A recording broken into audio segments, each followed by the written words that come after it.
Okay, this is Patrick back on my channel. I'm gonna start trying to,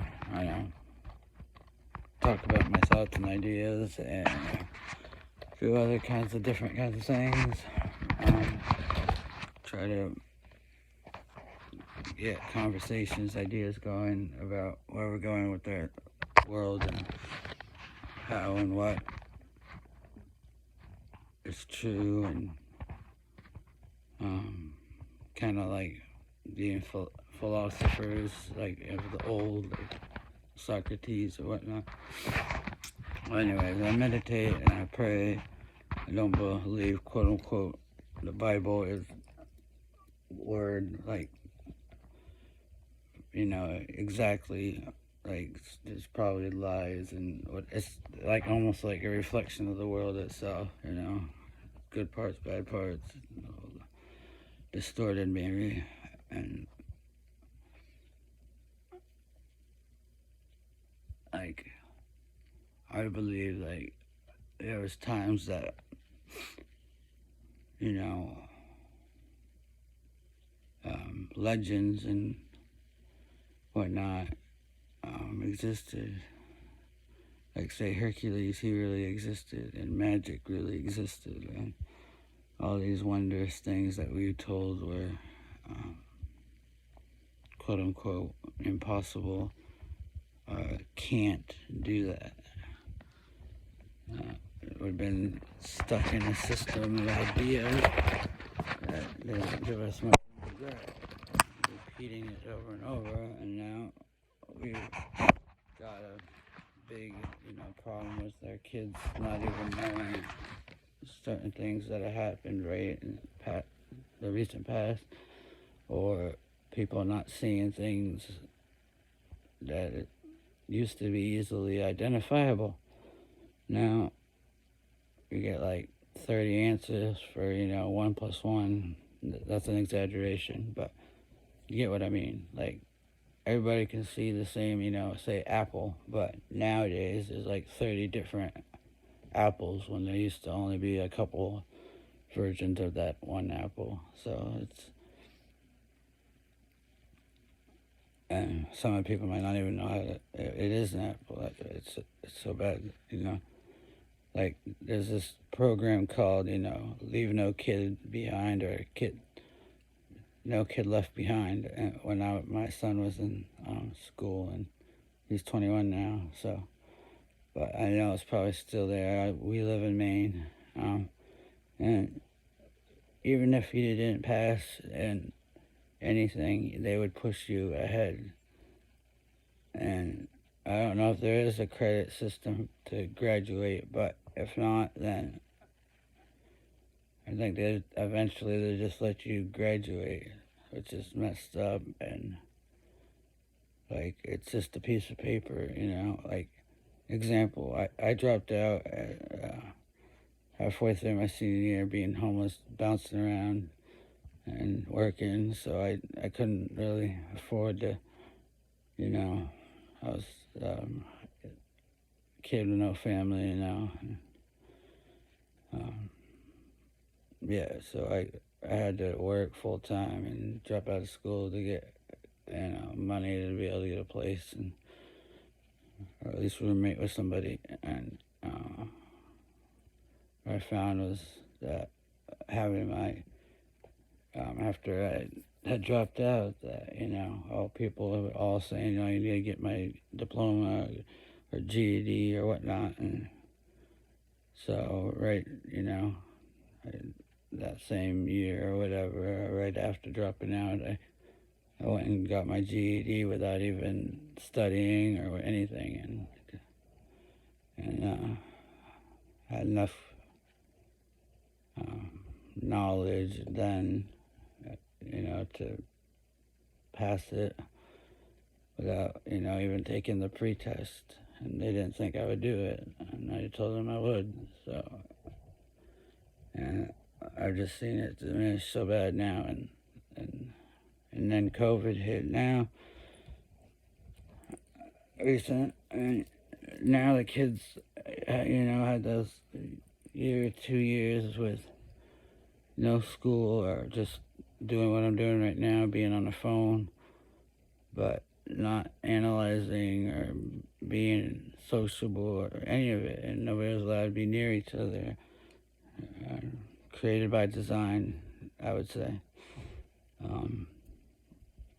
Because there's bigger things at work and quote unquote, conspiracies everywhere, which I believe is true.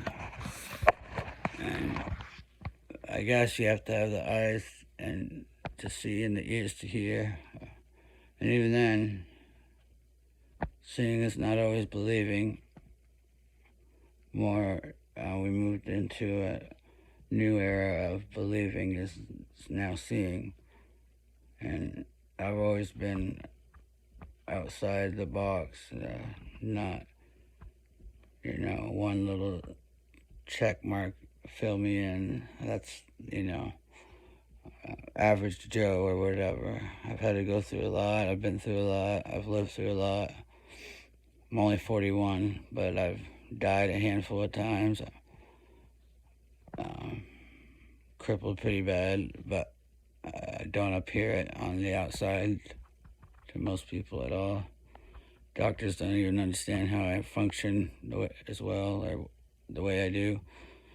And I just tell them that, I don't want to, give energy to the negativity and the pain of chronic pain, I broke all my ribs. I got crushed by a 2-ton minivan at 75 miles an hour off a house. It rolled off and landed on me after I hit the house.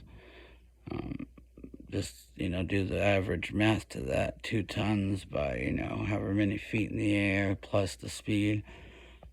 That's a lot of force. And it was winter, and I had no coat, and I was out there for hours, and they had to slowly take it off, because if they took it all off at once, it would have exploded my heart. I had to have blood transfusion because of all the damage, and I got toxic septic blood, and I died here and there, and came back. And once I did, I was in so much pain and agony. Never wished that on anybody, not my worst enemy, and not anybody. And now I'm just trying to work through all the pain that the whole world felt and others feel, and I just want to help any way I can. I figure I have a lot of experiences in negativity, not always just because I did the wrong thing, but maybe I didn't get the right result, or maybe this or that, or I had to go through, trying to survive the odds that said I wouldn't. But that really was just, hard willpower. I saw my mom in heaven for a little while when I was dead, and I saw myself flatline when I floated out of my body and through the ceiling into heaven, which looked like a cloudy place with a portal to earth that shined from within. So it looked like the sun was shining on everything, but it also looked like the sun was within everything, and there's like a sun glow around everything. And my mom said I was out of time on earth, and my son still had time, and I said, no, I can't leave him. He was only 5, and I was only 25. And she died when I was only 10, and she was 31. So I was like, no, I can't leave him behind. And she was like, I don't even know if we could get you back in your body. And I was like, well, can you? Do you really want to? And I was like, yeah, I do. I need to raise my son, my 2 stepsons, and, she didn't want to see me go, but she understood, and, they can talk telepathically, God and angels and whatnot, and so she's like, yeah, so we could try, but you might just end up back here in 5 minutes. And then I was like, no, well, at least with the shot, right? A chance, So they did, and then I woke up in the worst pain ever, just imagine. It was a, killed left kidney, a shattered whole rib cage, collapsed lung, squashed right leg by the engine. I still have it. It still works. Yeah. See, here's the scar where the radiator was. See, it's an L. See, it was burning on my leg. And I remember even waking up under there, and that's when I was like, oh crap, I really screwed up this time. But I had a .46 alcohol to blood ratio, so that means I was pretty much a pickled person. So yeah, no, I've been through a lot. I read and learn as much as I can for the fun of it. Anything, just to understand it. And I mean, I don't know, just anything. But I'm glad to see that my whole life has not been for naught. The negativity that took like 30 years to get rid of. I was suicidal, most of it. After my mom passed away when I was 10, I just, and then